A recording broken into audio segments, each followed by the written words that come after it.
ಇದಕ್ಕೆ 200 ಲೀಟರ್ ನೀರು, ಮತ್ತು ದ್ವಿದಳ ಧಾನ್ಯದ ಹಿಟ್ಟು, ಮತ್ತು ಒಂದು 2 kg ಬೆಲ್ಲ, ಮತ್ತು ಗಂಜು ಅಥವಾ ನಮ್ಮ ಸಗಣಿ, ಇದು ಇಷ್ಟೇನು ಬರುತ್ತೆ ಇಷ್ಟನ್ನು ನಾವು ಹಾಕಿ ಇದಕ್ಕೆ ಒಂದು ವಾರ ಮಿಕ್ಸ್ ಮಾಡಿ ಕ್ಲಾಕ್ ವೈಸ್ ಮಿಕ್ಸ್ ಮಾಡಿ ಮಾಡ್ತಾ ಇದ್ದಾಗ ಇದು ಸಾವಯವ ಜೀವಾಮೃತ ಆಗುತ್ತೆ. ಈ ಜೀವಾಮೃತನ ವಾರಕ್ಕೊಂದ್ಸತಿ ಎಲ್ಲ ಗಿಡಗಳಿಗೂ ಮ್ಯಾನ್ಯುಯಲಿ ಹಾಕ್ತಾ ಇದ್ದೀವಿ. ಇದು ಆ್ಯಕ್ಚುಲಿ ಇದನ್ನ ಬೇರೆ ಇದರಲ್ಲಿ ಲೇಕಂತ ಗೊಬ್ಬರದ ಗಿಡ ಅಂತಂತಾರೆ, ಮತ್ತು ಗ್ಲೈರಿಸಿಡಿಯಾ ಅಂತಾರೆ. ಈ ಗ್ಲೈರಿಸಿಡಿಯಾ ಅಂತಂತಂದರೆ ಜಪಾನಲ್ಲಿ ಇದನ್ನೇ ಅಂತಂದರೆ ಇಲಿಗಳನ್ನ ಕೊಲ್ಲು ಅಂತ ಅವ್ರ ಭಾಷೆಯಲ್ಲಿ ಹೇಳ್ತಾರೆ.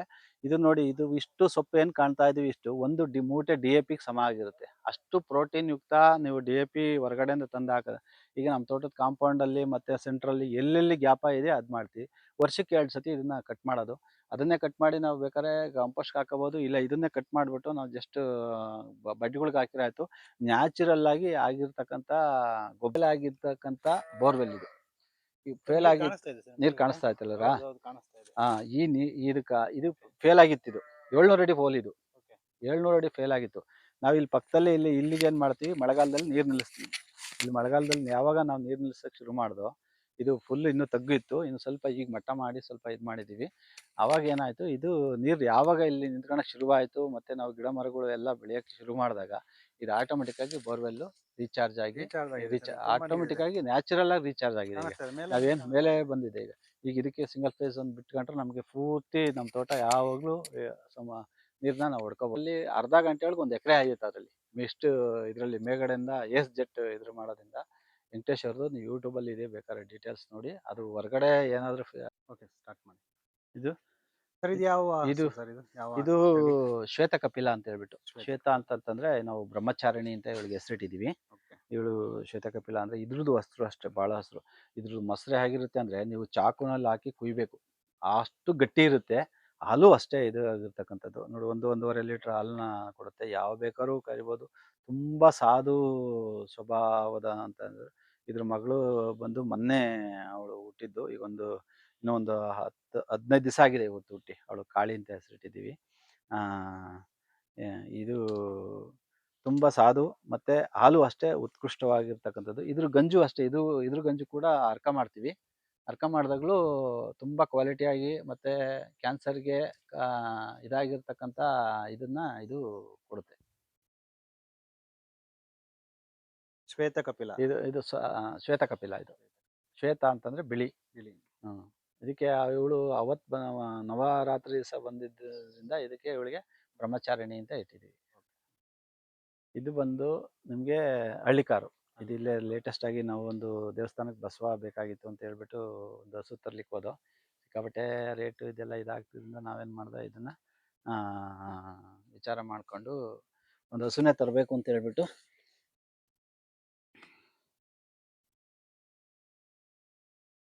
ಮಾಡ್ಕೊಂಡು ತಗೊಂಬಂದು.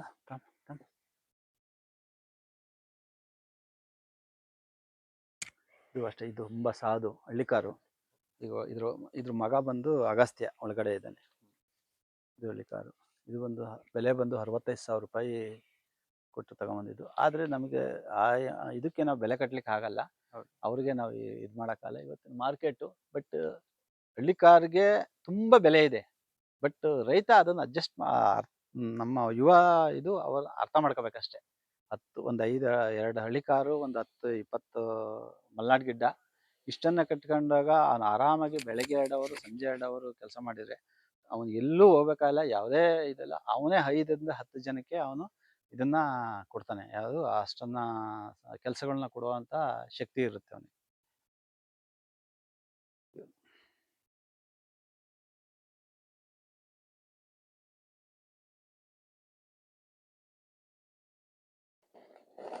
ಓನು ಚಿನ್ನಲೆ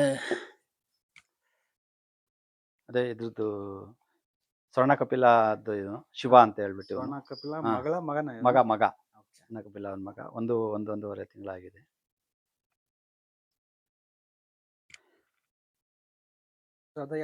ಅದು ಶ್ವೇತ ಕಪಿಲ ಆಯಿತು. ಅದು ಕಾಳಿ ಅಂತ ಇಟ್ಟಿದ್ದೀವಿ ಅವಳಿಗೆ. ಯಾಕೆಂದ್ರೆ ನಾನು ಅವತ್ತು ಕಾಳಿ ಗುರುಗಳ ಹತ್ರ ಹೋಗಿದ್ದೆ. ಆ ಗುರುಗಳದ್ದು ಅನುಗ್ರಹ ಆದ್ಮೇಲೆ ಇವನು ಅಗಸ್ತ್ಯ. ನಾನು ಅಗಸ್ತ್ಯ ಅಂತ, ಅವನು ನನ್ನ ಮಗ. ಇನ್ನ ಅಲ್ಲಮ್ಮ, ನಾನು ಅಲ್ಲಮ್ಮ ಅಂತ ಕರಿತೀನಿ. ನನ್ನ ಮಗ ಇವನ್ನ ಅಗಸ್ತ್ಯ ಅಂತ ಕರಿತಾನೆ. ಇವನು ಬಂದು ಒಂದು ಒಂದೂವರೆ ತಿಂಗಳಾಯ್ತು ಸ್ವಲ್ಪ ಹುಷಾರಿಲ್ಲ, ಸ್ಕಿನ್ ಸ್ವಲ್ಪ ಇದಾಗಿದೆ, ಅಲರ್ಜಿಕ್ ಥರ.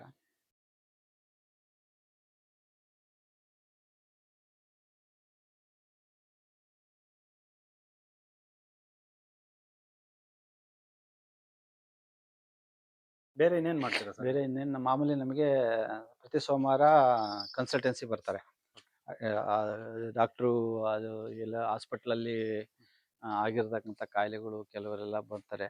ನಾವು ಅವ್ರಿಗೆ ಅವರೇ ಶಕ್ತಾನುಸಾರ ಅವ್ರಿಗೆ ಯಾವ್ದಾವುದು ಆಗುತ್ತೆ ಅಂತ 10 ರೂಪಾಯಿಂದ ಹಿಡಿದು 10 ಲಕ್ಷ ತಗೊಳ್ಳು ನಮ್ಮ ಹತ್ರ ಫೆಸಿಲಿಟಿ ಇದೆ ಅವ್ರಿಗೆ. ಯಾವುದು ಬಟ್ ಅವ್ರು ಏನು ಹೇಳ್ತಾರೆ, ಕೆಲವರು ಇಮಿಡಿಯೇಟಾಗಿ ಆಗಬೇಕು, ಕೆಲವರು ಇಲ್ಲ ಪರವಾಗಿಲ್ಲ ಸರ್ ನಮಗೆ ಅಷ್ಟು ಶಕ್ತಿ ಇಲ್ಲ ಅಂತಂದಾಗ ಅದಕ್ಕೆ ತಕ್ಕಂತೆ ನಮ್ಮಲ್ಲಿ ಸ್ಕ್ಯಾನರ್ ಇದೆ, ಒಂದು ಸ್ಕ್ಯಾನರಾಗಿ ಇದು ಮಾಡ್ತೀವಿ. ಮತ್ತು ದೇವರ ಅಪ್ಪಣೆ ಅಂತೆ, ದೇವರ ಬಸವಪ್ಪ ಮತ್ತು ಭೈರಪ್ಪನವರ ಒಂದು ಇದ್ರ ಪ್ರಕಾರ ನಮ್ಗೆ ಅವತ್ತು ಭಗವಂತ ಏನು ಕೊಡ್ತಾನೆ ಅದನ್ನು ಅವ್ರಿಗೆ ಒಂದು. ಬಟ್ ನಮ್ಮಲ್ಲಿ ಯಾವುದೇ ರೀತಿಯಾದಂಥ ಮೆಡಿಸಿನ್ ಇಲ್ಲ, ನಮ್ಮದು ಡ್ರಗ್ಲೆಸ್ ಥೆರಪಿ. ಕಲರಾಗಿ ಹೇಳ್ತೀವಿ. ಯಾವುದೇ ಇದಾಗಿ ಇಮ್ಮಿಡಿಯೇಟಾಗಿ ನಾವು ಹೇಳ್ತಕ್ಕಂಥದ್ದು ಯಾವುದು ಹೊರಗಡೆಯಿಂದ ನೀವೇನು ಹೇಳಲ್ಲ, ಆಹಾರ ಕ್ರಮ ಚೇಂಜ್ ಮಾಡ್ಕೊಬೇಕು. ಆಹಾರ ಕ್ರಮ ಚೇಂಜ್ ಮಾಡ್ಕೊಂಡಾಗ ಕಾಯಿಲೆಗಳು ಯಾವುದೇ ರೀತಿಯಾದಂಥದ್ದು ಸೋಮವಾರ, ಅದು ಪ್ರತಿ ಸೋಮವಾರ ಇಲ್ಲಿ ಕನ್ಸಲ್ಟೆನ್ಸಿ ಇಲ್ಲಿಗೆ ಬರ್ತಾರೆ. ಇಲ್ಲಿಲ್ಲ ಅಂತಂದ್ರೆ ತುಮಕೂರಲ್ಲಿ ಇನ್ನು 3 ದಿವಸ ತುಮಕೂರಲ್ಲಿ ನಮ್ಮದು ಕ್ಲಿನಿಕ್ ಇದೆ, ಅಲ್ಲಿ ಕ್ಲಿನಿಕ್ಕಿಗೆ ಅಲ್ಲಿ ಜನಗಳು ಬಂದು ಇದು ಮಾಡ್ತಾರೆ. ಎಲ್ಲ ನಮ್ಮದೆಲ್ಲ ಆನ್ಲೈನಲ್ಲೇ ನಡೆಯುತ್ತೆ. ಇವನ್ನು ಮಕ್ಕಳದು ಪ್ರಿಂಟಿಂಗು DMIT ಅಂತ ಹೇಳಿವಲ್ಲ, ಅದು ಕೂಡ ಆನ್ಲೈನಲ್ಲೇ ಕನ್ಸಲ್ಟೆನ್ಸಿ ಮಾಡ್ತಾರೆ. ಅವ್ರಿಗೆ ಅದ್ರ ಪ್ರಕಾರನೇ ಅವ್ರಿಗೆ ಮಕ್ಕಳದು ಅಲ್ಲೇ ಫಿಂಗರ್ ಪ್ರಿಂಟ್ ತಗೋಬೇಕಾದ್ರೆ ನಾವು ಮಕ್ಕಳು ಇಲ್ಲಿ ಕರ್ಕೊಂಬರ್ಬೇಕು, ಇಲ್ಲ ಅವ್ರ ಸ್ಪಾಟ್ಗೆ ಹೋಗಿ ನಾವು ಇದನ್ನು ಫಿಂಗರ್ ಪ್ರಿಂಟ್ನ ತೆಗಿತೀವಿ. ಫಿಂಗರ್ ಪ್ರಿಂಟ್ ತೆಗೆದ್ಬಿಟ್ಟು ಅವರು ಅದನ್ನು ಅದ್ರ ಬಗ್ಗೆ ವಿಚಾರ ಮಾಡ್ಕೋಬೋದು. ಗೋಬರ್ ಗ್ಯಾಸ್ ಮಾಡಿದ್ದೀರಾ? ಒಂದು ಚಿಕ್ಕ ಗೋಬರ್ ಗ್ಯಾಸ್ ಟ್ರೈನಿಂಗ್ಗೆ ಅಂತ ಮಾಡ್ದು. ಈಗ ಟ್ರೈನಿಂಗ್ ಕಂಪ್ಲೀಟ್ ಆಯಿತು, ಸಕ್ಸಸ್ ಆಯಿತು. ಇದು ಡ್ರಮ್ಮಲ್ಲಿ ಹಾಕಿ ಸ್ವಲ್ಪ ಬ್ಲಾಕೇಜಸ್ಸು ಮತ್ತು ಇದು ಹೆವಿ ಕೆಪಾಸಿಟಿ ಬೇಕಾಯ್ತು ಈಗ. ಇದು ಆ ಥರ ಬ್ಲಾಕ್ ಆಗೋಂಥದ್ದಿಲ್ಲ, ಇದು 9 ಸೀರೀಸ್ ಹಾಕಬೇಕಾಗುತ್ತೆ. ಈಗ ಏನು ಮಾಡಿದ್ದೀವಿ, ಇದನ್ನ ಸ್ಟಾಪ್ ಮಾಡಿಬಿಟ್ಟು ಈಗ ನಮ್ಗೆ 9 ಡ್ರಮ್ ಹಾಕ್ಬೇಕಾದ್ರೆ ಜಾಗ ಜಾಸ್ತಿ ಬೇಕಾಗುತ್ತೆ. ಈಗ ಅಕ್ಷಯ ಕಲ್ಪದವ್ರದ್ದು ಟ್ಯೂಬ್ ಬರ್ತಾ ಇದೆ, ಅದನ್ನ ಹಾಕೋಣ ಅಂತ. ಇದ್ರಾಗ ಏನಾಗುತ್ತೆ, ಒಂದು ಟೀ ಮಾಡ್ಕೊತಾ ಇದ್ದು ಅಷ್ಟೇ. ಈಗ ಅಷ್ಟು ಕೆಪಾಸಿಟಿ ಅಷ್ಟೇ, 500 ಲೀಟ್ರ್ ಇದು. ಅಟ್ಲೀಸ್ಟ್ 1000 ಅಥವಾ 2000 ಲೀಟ್ರದ್ದು ಏನಾದರೂ ನಾವು ಮಾಡಿದಾಗ ಆಟೋಮೆಟಿಕ್ಕಾಗಿ ನಿಮಗೆ ಏನಿಲ್ಲ ಅಂತಂದ್ರೂ 1 ವರ್ಷದಲ್ಲಿ ಒಂದು ಗೋಬರ್ ಗ್ಯಾಸ್, ಒಂದು ಚಿಕ್ಕ ಒಂದು ಗೋಬರ್ ಗ್ಯಾಸ್ಗೆ ನಮ್ಮ ಒಂದು ಗಂಡ ಹೆಂಡತಿ ಒಂದು ಮಗುವಿಗೆ ನಾವು 15,000 ರೂಪಾಯಿ ಅವರು ಇನ್ವೆಸ್ಟ್ ಮಾಡಿಬಿಟ್ರೆ ಒಂದು ಗಂಡ ಹೆಂಡತಿ ಮಗು ಆರಾಮಾಗಿ ಗ್ಯಾಸನ್ನು ಬರುತ್ತೆ. 2 ಅವರ್ ಕಂಟಿನ್ಯೂಸ್ ಬರುತ್ತೆ, ಅವ್ರು ಆರೋಗ್ಯವಾಗಿ.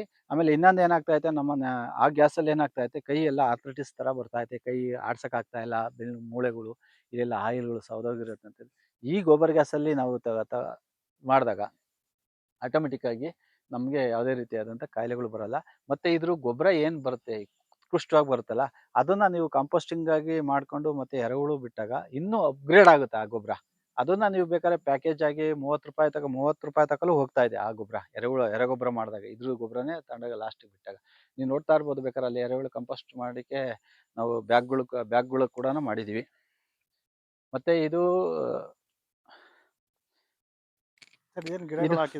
ಇದು ಬಂದು ಅಕ್ಸೆ ಗಿಡ ಅಂತ ಹೇಳ್ಬಿಟ್ಟು ಇದು ಬಂದು ಒಂದು ಅಮೆರಿಕದಲ್ಲಿ ಇದನ್ನ ಟ್ರೈ ಮಾಡಿ ನಾವು ಇಲ್ಲಿ ಕಳಿಸಿದಾಗ 2,000 ರಿಂದ 2,500 ರೂಪಾಯಿ ತಗಲು ಹೋಗ್ತಾ ಇದೆ kg ಇರ್ತಕ್ಕಂಥದ್ದು. ಇದು ಗ್ಯಾಸ್ಟ್ರಿಕ್ಕಿಗೆ ರಾಮಬಾಣ.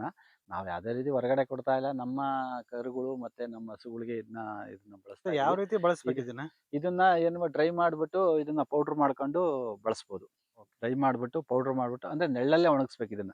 ಎಲೆನ ಇದನ್ನ ನೆಲೆಯಲ್ಲೇ ಒಣಗಿಸ್ಬಿಟ್ಟು ಇದು ತಿಂದಾಗ ಇದು ಗ್ಯಾಸ್ಟ್ರಿಕ್ಕಿಗೆ ಅಂತೂ ರಾಮಬಾಣ. ಇದು ಅಕ್ಸೆ ತುಂಬ ಇದೆ ಇದರಲ್ಲಿ. ನೀವು ಯೂಟ್ಯೂಬಲ್ಲಿ ಅಥವಾ ಇದರಲ್ಲಿ ಇದನ್ನ ಆಡದೆ ನೀವು ಸರ್ಚ್ ಮಾಡಿದಾಗ ಆಯುರ್ವೇದದಲ್ಲಿ ಒಳ್ಳೆ ಸ್ಥಾನ ಇರ್ತಕ್ಕಂಥ ಒಂದು ಇದು ಅಕ್ಸೆ ಗಿಡ ಇದು ಅಂತ ಹೇಳ್ಬಿಟ್ಟು. ಏನ್ ಸರ್ ಎಲ್ಲ ಕಾಡಿನ ತರ ಇದು ನೋಡಿ ಆ ತರ ಸೃಷ್ಟಿ ಮಾಡ್ಕೊಂಡ್ಬಿಟ್ಟಿದೀವಿ. ಇಲ್ಲ, ಇದು ಆಕ್ಚುಲಿ ಆ ಕಾನ್ಸೆಪ್ಟಕ್ಕೆ ಇದನ್ನ ಇದು ಮಾಡ್ಕೊಂಡಿರೋದು. ಇದು ನೋಡಿದ್ರೆ ಇದು ಕಾಂಪೋಸ್ಟಿಂಗ್ ಬೆಡ್ಗಳು ಇವೆಲ್ಲ ಬೆಡ್. ಈಗ ಜಸ್ಟ್ ಒಂದು ಫಸ್ಟ್ ಬ್ಯಾಚ್ ಮುಗೀತು, 3 ತಿಂಗಳಿಗೆ ಒಂದೊಂದು ಬ್ಯಾಚ್ ಮಾಡ್ತಾ ಇದೀವಿ. ಈಗ ಬ್ಯಾಚ್ ಮುಗಿದ್ಮೇಲೆ ನಾವೀಗ ನೆಕ್ಸ್ಟ್ ಬ್ಯಾಚಿಗೆ ಎರೆಹುಳು ರಾ ಮೆಟೀರಿಯಲ್ ಏನು ಅಂತಂದ್ರೆ, ಇದಕ್ಕೆ ನಮ್ಮ ವೇಸ್ಟ್ ಏನ್ ಬರ್ತೈತೆ, ನಮ್ಮ ತೋಟದಲ್ಲಿ ಏನ್ ಬರ್ತಕ್ಕಂಥದ್ದು ಎಲ್ಲಾನು ತಗೊಂಡ್ಬಂದು ಇದ್ರೊಳಗೆ ಹಾಕ್ಬಿಡ್ತೀವಿ. ನೀವು ಯಾವುದೇ ಪ್ರೋಸೆಸ್ ಮಾಡಿದ್ರೆ ಅದೇ ರೀತಿ ಎಲ್ಲ ನ್ಯಾಚುರಲ್ ಆಗಿ ಆಗುತ್ತೆ. ಇದಕ್ಕೇನು ನಾವು ಎಕ್ಸ್ಟರ್ನಲ್ ಆಗಿ ತಂದು ಮಾಡೋ ಅಂತ ಅಗತ್ಯ ಏನಿಲ್ಲ. ಅಂದ್ರೆ ಸ್ವಲ್ಪ ಕಳಿತ ಮೇಲೆ ಇದಕ್ಕೆ ಹುಳ ಬಿಡಬೇಕು. ಸ್ವಲ್ಪ ಕಳಿಯ ತಕ ಬಿಟ್ಟು ಕಳಿತಾದ್ಮೇಲೆ ಹುಳ ಬಿಟ್ಟಿದ್ರೆ ಇದರಲ್ಲಿ ಇಲ್ಲ, ಅದರಲ್ಲಿ ಇದೆ ಹುಳ. ಇದನ್ನು ರೆಡಿ ಆಗ್ತಾ ಇದೆ ಬೆಡ್. ಓಕೆ. ಇದು ರೆಡಿ ಆದ್ಮೇಲೆ ಇದಕ್ಕೆ ಆ ಹುಳನೇ ತೆಗೆದು ಇದಕ್ಕೆ ಇಲ್ಲಿ ಹಾಕ್ತೀವಿ. ಸರ್ ಬ್ಯಾಗಿನ ಅಳತೆ ಏನು ಬರುತ್ತೆ ಸರ್ ಅದು? ಬ್ಯಾಗಿನ ಅದು 10/4 ಏನೋ ಇದೆ. ಇದು 12/6 ಇದೆ ಇದು. 10/4 ಏನು ರೇಟ್ ಆಗುತ್ತೆ ಸರ್ ಅದು? ಅದು ನಿಮ್ಗೆ 1,500 ಆಗುತ್ತೆ. ಓಕೆ, ಒಂದು ಬ್ಯಾಗ್. ಒಂದು ಬ್ಯಾಗು. ಇದು 1,800 ಆಗುತ್ತೆ. ಹಾ. ಬಟ್ ಉದ್ದನೂ ಇರುತ್ತೆ. ಅದು ಬೇರೆ ಕಂಪ್ನಿ, ಇದು ಬೇರೆ ಕಂಪ್ನಿ. ಓಕೆ. ಟ್ರಯಲ್ ಆಗಿ ತಂದು ಒಂದು 5 ಇದು ಈ ತರ ಹಾಕೊಂಡಿದೀವಿ. ನಮ್ಗೆ ವರ್ಷಕ್ಕೆ 5 ಬ್ಯಾಗ್ ಈ ತರ ನಾವು ಮಾಡ್ಕೊಂಡೆ ಅಂತಂದ್ರೆ ಓಕೆ. ನಿಮ್ಗೆ ಏನಿಲ್ಲ ಅಂತಂತಂದ್ರು ನಿಮ್ಮ ತೋಟಕ್ಕೆ ಎಷ್ಟು ಬೇಕೋ ನಿಮ್ಗೆ 1 ಎಕರೆ ಅಡಿಕೆ ತೋಟಕ್ಕೆ ಅಷ್ಟು ಗೊಬ್ಬರನ ಸಾವಯವದಲ್ಲಿ ರೆಡಿ ಮಾಡ್ಕೋಬಹುದು. ಇದು ಇದಕ್ಕೆ ಬೇರೆ ಕಡೆಯಿಂದ ಕುರಿ ಗೊಬ್ಬರ ಆ ತರದ್ ಕೋಳಿ ಗೊಬ್ರ- ಯಾವ್ದು ಎಕ್ಸ್ಟರ್ನಲ್ ಆಗಿ 1 ಗ್ರಾಮ್ನು ನಾವು ತಂದು ಹಾಕಲ್ಲ. ಮತ್ತೆ ಗಿಡಗಳಲ್ಲಿ ತುಂಬಾ ಚೆನ್ನಾಗಿದಾವಲ್ಲ ತುಂಬಾ ಸರ್ ನಿಮ್ದು? ಯಾವ್ದೇ ನೋಡಿ ಈಗ ನೋಡಿ, ಬನ್ನಿ ಅಡಿಕೆ ನೋಡಿ. ಹೌದು. ನಾವ್ ಯಾವ ಯಾವ್ದಾರ ಗಿಡನೂ ಇಲ್ಲಿ ವೀಕ್ ಆಗಿ ಕಾಣಿಸ್ತಾ ಇಲ್ಲ ಸರ್. ಯಾವ್ದು ಗಿಡ ನಮ್ಗೆ ಯಾವ್ದು ಏನು ಎಲ್ಲ ಆಗ್ತಾ ಇಲ್ಲ. ಮರಗಳು ನೋಡಿ ತುಂಬಾ ಸುತ್ತಲೂ ಚೆನ್ನಾಗಿದೆ. ನಮ್ಮ ತೋಟದ ಸುತ್ತಮುತ್ತ 2-2 ಲಕ್ಷ 3-3 ಲಕ್ಷ ಮಣ್ಣು ಹೊಡೆಯೋದು. ಹೌದು. ಮತ್ತೆ ಅವರು ಇದನ್ ಮಾಡಿದ್ರು. ಅದು ಈಗ ಅಡಿಕೆ ಕುಯ್ಲ್ ಕಿತ್ಕೊಂಡು ಹೋಗಿದಾನೆ ಈಗ. ಅದಕ್ಕೆ ತುಂಬಾ ಚೆನ್ನಾಗಿದೆ ಸರ್. ಅಡಿಕೆ ಕುಯ್ಲ್ ಕಿತ್ಕೊಂಡು ಹೋಗಿದ್ರು ಕೂಡ ಇನ್ನು ಈಗ ಇನ್ನು 2 ಸತಿ ಕಟಾವ್ ಆಗ್ಬೇಕು. ಸರ್ 3-4 ಗೊನೆ ಇದೆ ಸರ್ ಇನ್ನು. ನಾನ್ ಸ್ಟಾರ್ಟಿಂಗ್ ಅಲ್ಲಿ ಇದು ಬಂದಾಗ ಬರೀ 15,000 ಕೊಡ್ತಾ ಇದ್ದಿದ್ದು. ಇವತ್ತು 1.5 ಲಕ್ಷ ಕೊಡ್ತಾ ಇದ್ದೀನಿ ತೋಟ. 250 ಗಿಡ ಇದೆ ಫಸಲು ಬಿಡೋ ಅಂಥದ್ದು. ಓಕೆ. ಸಣ್ಣ ಪುಟ್ಟದೆಲ್ಲ ಸೇರಿ 600 ಗಿಡ ಇದೆ. ಇವನ್ ತೆಂಗು ಕೂಡ ರೋಗ ಕೂಡ ತೇಲ್ತಾ ಇತ್ತು ಅದು.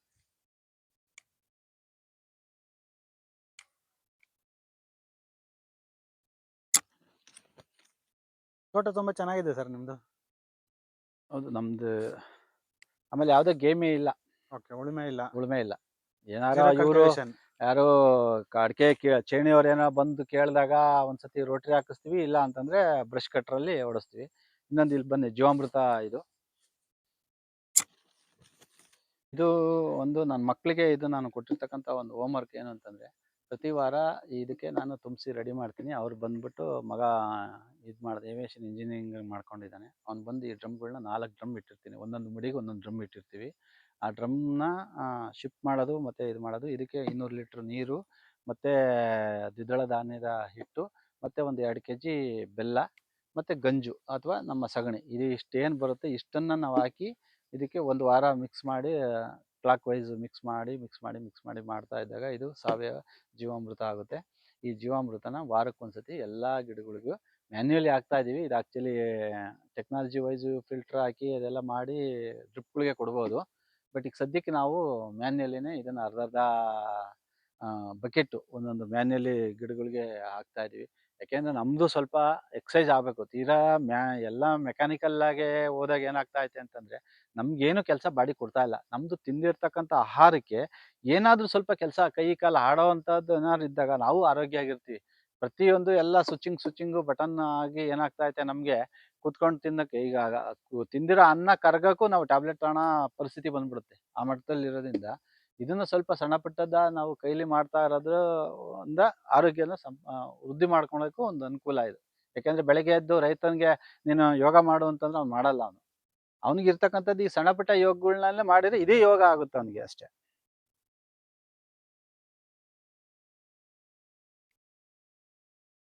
ನೋಡಿ ಆ ಬಾಳೆಗೆ ನಾವು ಯಾವುದೇ ರೀತಿ ಗೊಬ್ಬರ ಹಾಕಿಲ್ಲ ನಮಗೆ ಈಗ ಇದಕ್ಕೆ.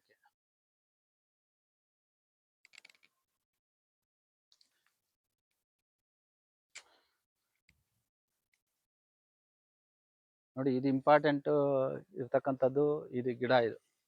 ಇದನ್ನ ಬೇರೆ ಇದರಲ್ಲಿ ಗೊಬ್ಬರದ ಗಿಡ ಅಂತಂತಾರೆ, ಮತ್ತೆ ಗ್ಲೈರಿಸಿಡಿಯಾ ಅಂತಾರೆ.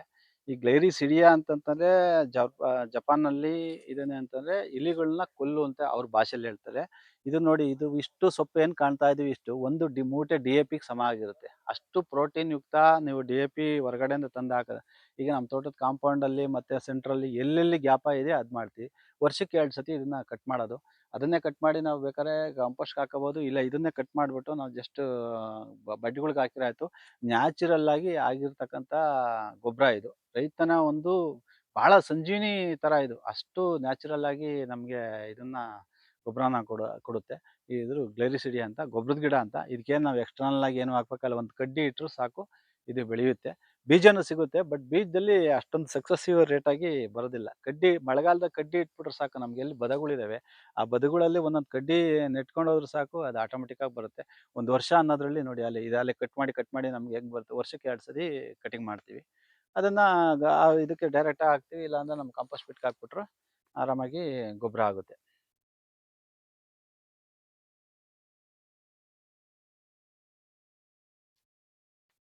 ನೋಡಿ, ಇದು ಬೋರು. ಈ ಬೋರ್‌ವೆಲ್ಲು ಸುಮಾರು 700 ಅಡಿ ಕೊರೆದು ಫೇಲ್ ಆಗಿದ್ದು ಬೋರ್‌ವೆಲ್ ಇದು. ಬೋರ್‌ವೆಲ್ಲು ಇದು ಫೇಲ್ ಆಗಿತ್ತು. ಈಗ ನೀವು ನೀರು ನೋಡ್ಬೋದು ಬೇಕಾದ್ರೆ.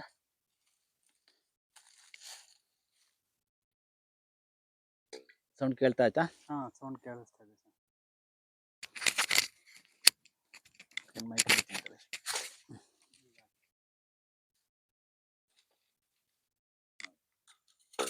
ಕೇಳ್ತಾ ಇತ್ತು ನೋಡಿ. 80 ಈಗ 40ರಿಂದ 50 ಅಡಿಯಲ್ಲಿಗೆ ನೀರಿದೆ. ಎಂಥ ಈ ಈ ಬೇಸಿಗೆಗಾಲ ಬಂತು ಅಂತಂದ್ರೆ 100 ಅಡಿಯೊಳಗೆ ನೀರು ಸಿಗ್ತಾ ಇದೆ. ಇದು ಫೇಲ್ ಆಗಿರ್ತಕ್ಕಂಥ ಬೋರ್ವೆಲ್ ಇದು. ಈ ಫೇಲ್ ಆಗಿ ನೀರು ಕಾಣಿಸ್ತಾ ಇತ್ತಲ್ಲರ? ಹಾ, ಇದು ಫೇಲ್ ಆಗಿತ್ತು. ಇದು 700 ಅಡಿ ಹೋಲ್ ಇದು. 700 ಅಡಿ ಫೇಲ್ ಆಗಿತ್ತು.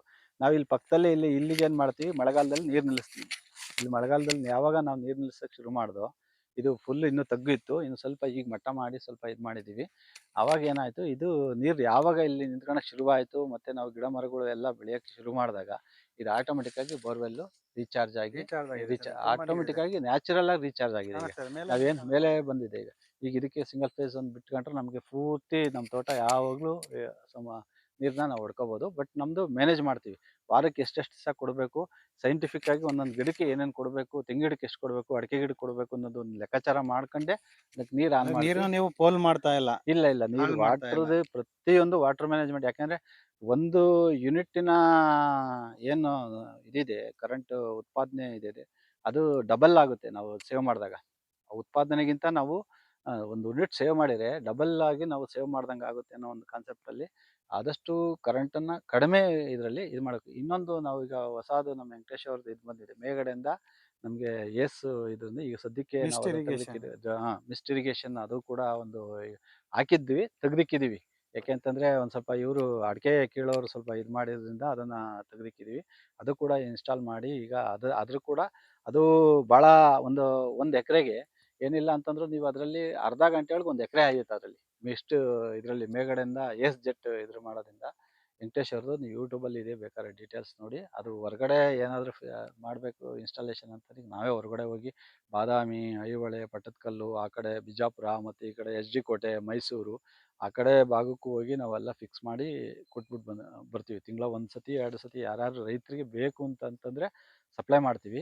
ಅವರೇ ಫಿಕ್ಸ್ ಮಾಡ್ಕೋಬೋದು. ಅದೇನು ಟೆಕ್ನಾಲಜಿ ಅಂತ ಹೈ ಟೆಕ್ನಾಲಜಿನೂ ಇಲ್ಲ. ಮೇಲ್ಗಡೆಗೆ ಏನು ಅದು ನಾಚಿದೆ ಅದನ್ನು ಒಂದು ಆ್ಯಂಗಲಲ್ಲಿ ಕಟ್ ಮಾಡಿದಾಗ ನಿಮಗೆ 15 ಅಡಿ ಸ್ಪ್ರೆಡ್ ಆಗುತ್ತೆ ನೀರು. ಮತ್ತು ಅದು ಡ್ರಾಪ್ಲೆಟ್ಟು 0.00 ಲೆವೆಲ್ಗೆ ಡ್ರಾಪು ಸ್ಪ್ರೆಡ್ ಆಗುತ್ತೆ. ಅದೇನಾಗುತ್ತೆ, ಮಿಸ್ಟಾಗಿ ಕನ್ವರ್ಟ್ ಆಗುತ್ತೆ. ಮೇಲ್ಗಡೆ ಇರ್ತಕ್ಕಂಥ ಇದೇನು ಬರುತ್ತೆ, ನೈಟ್ರೋಜನ್ನು ಅಥವಾ ನಮ್ಮ ಏನು ಅದರ್ ಕೆಮಿಕಲ್ಸ್ ಏನಿದಾವೆ ಅವೆಲ್ಲ ಬಂದು ಭೂಮಿಗೆ ಇಳಿತವೆ. ಮಳೆ ನೀರು ಹೆಂಗೆ ಬರುತ್ತೋ ಹಂಗೆ ಬಿದ್ದಾಗ ತೋಟ ಪೂರ್ತಿ ತಂಪಾಗಿರುತ್ತೆ, ತೂಲಾಗಿರುತ್ತೆ. ಯಾವುದೇ ರೀತಿಯಾದಂಥ ನಿಮಗೆ ಎಕ್ಸ್ಟರ್ನಲ್ ನೀರನ್ನ ಹೆಚ್ಚಿಗೆ ಕೇಳಲ್ಲ ಅವಾಗ. ಯಾವಾಗಲೂ ಇದಿರುತ್ತೆ. ಮೇಲ್ಗಡೆಯಿಂದ ಯಾವುದೇ ಆಗಲಿ ತಾಯಿ ಎದೆ ಹಾಲು ಕುಡಿದಂಥ ಏನಿರ್ತವೆ ಆ ಮಟ್ಟಕ್ಕೆ ನಿಮಗೆ ಇದು ಸಿಗುತ್ತೆ, ಪೌಷ್ಟಿಕತೆ ಸಿಗುತ್ತೆ ಗಿಡಗಳಿಗೆ.